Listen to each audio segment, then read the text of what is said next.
Hello and welcome to the F1 Esports Notebook here at the Gfinity Arena. We've had our first race and what an event it was. David Tonizza taking the F1 Esports stage by storm, coming into the F1 series, and no one really expected Ferrari to do well, but here they are winning the first two races, and then Frederick Rasmussen doing what Rasmussen does best and winning at Baku. But we'll start off with the championship leader, which is, of course, BRENDON Leigh. Not a good day, was it, for BRENDON Leigh?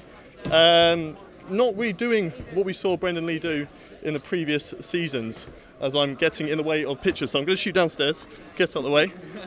BRENDON Leigh not really doing what BRENDON Leigh does well, and that is putting it at the front and winning the races. For some reason, down in 5th position. Maybe the competition is a lot better this year than we have seen it before. But BRENDON Leigh 5th place in the first race, 11th out of the points in China, and then finishing 4th. A good result and a good comeback drive in Baku. But BRENDON Leigh and Mercedes definitely having to think up of a new strategy for the next couple of races. New driver as well, Patrick Kuich, coming in. Not really a lot of people expected him to do that well, but he didn't really do too badly. 8th position in China and got points in Baku as well. So a good, solid start there for the Mercedes guys. Not where they want to be, but it's a long season ahead for everyone. So we'll see if are there any Mercedes guys actually around here.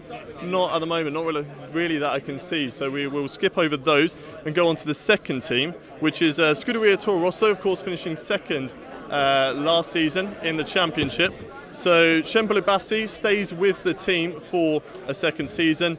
Not a good day for the Toro Rosso team, unfortunately. P14, for Cembalo Bassi in the first race. Patrick Holzman getting points in Bahrain. So very good there from Patrick Holzman, but 19th, and a bit of reliability issues for those guys in the second race in China. I'm going to get a word with Cembalo Bassi, see how he goes. Cem, first race. Did I just ruin your recording? No, you're fine, you're fine. We'll come down here then, being told off. First race event, talk us through it, because it's not really where you want to be. 14th in the first race, 13th, and in the third race in Baku, out of the points again, were you? Yeah. Yeah, what are your thoughts on that? It's not nothing more than to be honest. No? No. What do you feel like you need to do to come into the next event? Be lucky and not get taken out and not have hardware issues. Is that what happened? What Yes. was the hardware issues? Because we saw reliability. It's mainly reliability issues, like pedals recalibrating and all that. It's nothing we can fix. We can't fix. So we can go into it in the next race, fix all those, and hopefully we will see you where you feel like you belong. Battling for points and battling for podiums. That doesn't depend on the hardware. It depends. I guess we need some more luck. Yeah. And some, I would say, safety in the race.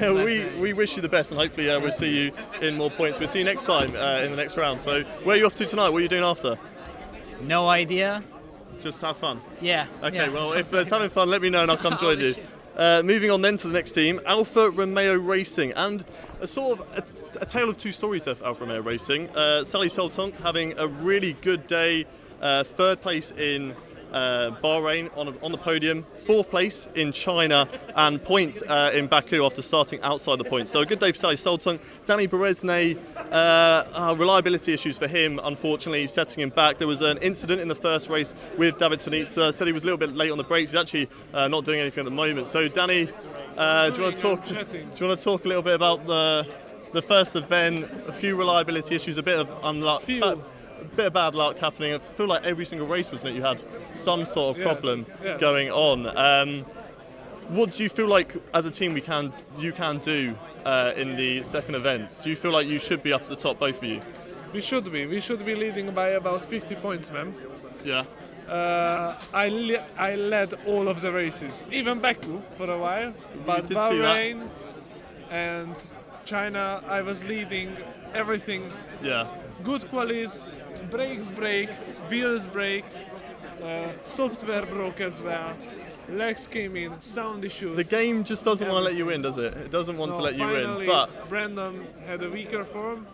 I'm sure he bounces back stronger. We had to capitulate this chance, and we failed to do that. If Brendon can bounce back stronger, you can bounce back stronger as well, and we believe that there's more to come from you over the rest of the series. So we'll come back to it. So Danny Berezne, 19th position in Bahrain, DNF in China, and then 7th position. Nice comeback drive from him in Baku. No problems for him there, apart from in quali. I think there was a pedal problem for him there.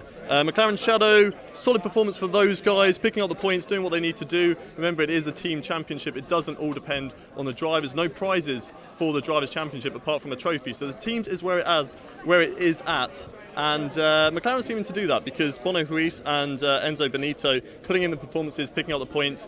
Still a long way to go for those guys. So getting quite a few points on the board. Marcel Kiefer for Sport Pesa, very good performance for him here today. 4th position in Bahrain, 3rd in China. So picking up the points there for the Sport Pesa Racing points. Sorry for that.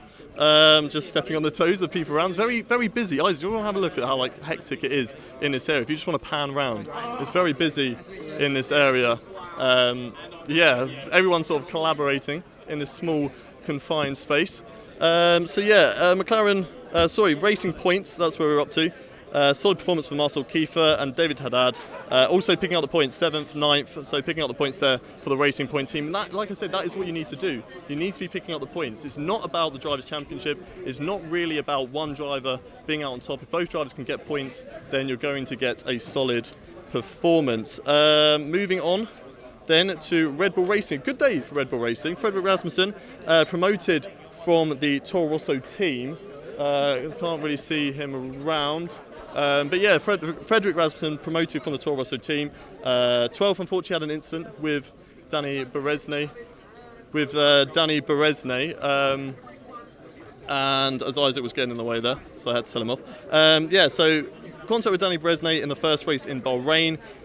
Cost him a lot, so 12th position for that one, then 2nd, and then a win. So good for Fredrik Rasmussen, 2nd in the championship for him. Yomi Tomala, not a good day for him. 13th, 10th, missing out on quite a few points. It looks like Freddie is going to be the leader in that at the moment. Moving on to Williams, poor performance at the start of the day. But they brought in Tino Narkerin. I was quite surprised that Tino was not actually in the team because he seemed to lead it last year. He did seem to lead the teams, did Tino, last year. As Pierre Gasly, just walking past us, probably off for a few drinks later today. Tino seemed to lead the team last year, so it was quite surprising that he was left out of the first 2 races.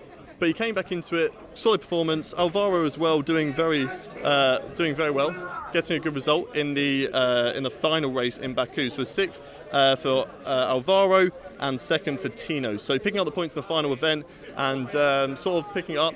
Here's Tino walking past now. See if we can have a chat with him. Just gonna. Sally, get out of the way, all right? Get out of the way. Okay. What? I just want to ask. 100 hours well spent in Baku. Who? Us. 100 hours. Sally. Just from Baku. Sally, go away. Okay. I was wondering why you weren't leading the team for Williams this year, because you would seem to lead the team last year, and you missed out on the first 2 races. Come into it and solid performance. Do you feel like you could have added points to the team in the first 2 races? Well, the thing is, I was actually quite bad in China. Yeah. So the thing is, you can only swap for the 3rd race. So we decided pretty early on that I'm doing Baku. So good points though in Baku. 2nd place, coming back into it and getting a solid performance. So congratulations on that, and I'll let you shoot off. Williams, good performance for those guys. Haas have got a all new lineup coming into this event. Not a good day really for those guys. They picked up a few points, but not as many as some of the other teams. So probably lower in the lower half of the field. So we'll skip really past those. Renault Sport, new team for this season as well. Jarno Opmeer. Not a lot of people thought that he would do that well coming from a real racing background. But to be fair to him, 2nd place in Bahrain, 5th place in China, and a good result as well, I believe, in Baku. So Jarno Opmeer seems to be running the Renault team at the moment as Cedric Tahom, I think that's how you say his name. Anyone going to tell me off for that? Nope. He didn't really pick up too many points. I think he just missed out on the points. Was overtaken by Sally Soltung at the end of the Baku race. And then Ferrari, the new team on the block. A lot of people sort of wrote them off very early on. But wow, what a performance they did. David Tonizza, or Tonzilla as people are calling him, and what a beast he was here today. 1st in the first race, 1st in the 2nd race, and then 3rd in the in the third race in Baku. So we're going to shoot over here in the corner because we're being told to be quiet. So I'll try and do this as quietly as possible as we shoot over to the edge. Right, so there we go, out of the... Just going to go out the door because we've got to be quiet. So, yeah, good performance there for David Tonizza. And Lorito not really doing too well. Poor performance for him, didn't really pick up any points. It seems like Tonizza is going to be the main man at the Ferrari team, leading the way on those guys. So, yeah, nothing really else to talk about. Tonizza was solid, didn't put a foot wrong, gambled on the possibilities of penalties and mistakes from the likes of Danny Berezne, and I think that's where we're going to leave the first F1 Esports review. So thank you very much for watching. We've had to come out to this lovely area because, yeah, they're filming in there at the moment. There's a nice shot if you want to go there at Isaac. We've got a nice little F1 Esports banner. So that's going to round up the first F1 Esports notebook. Thank you all for watching, and we will see you for round 2. As far as assists go, it's safe to say traction control is the one that we all turn off last. And even then, some of the top pro esports drivers who you'd expect to have mastered no assist driving by now get caught out from time to time. It's the assist that you can't really forget about, because the moment that you do, that's when it will jump out the bushes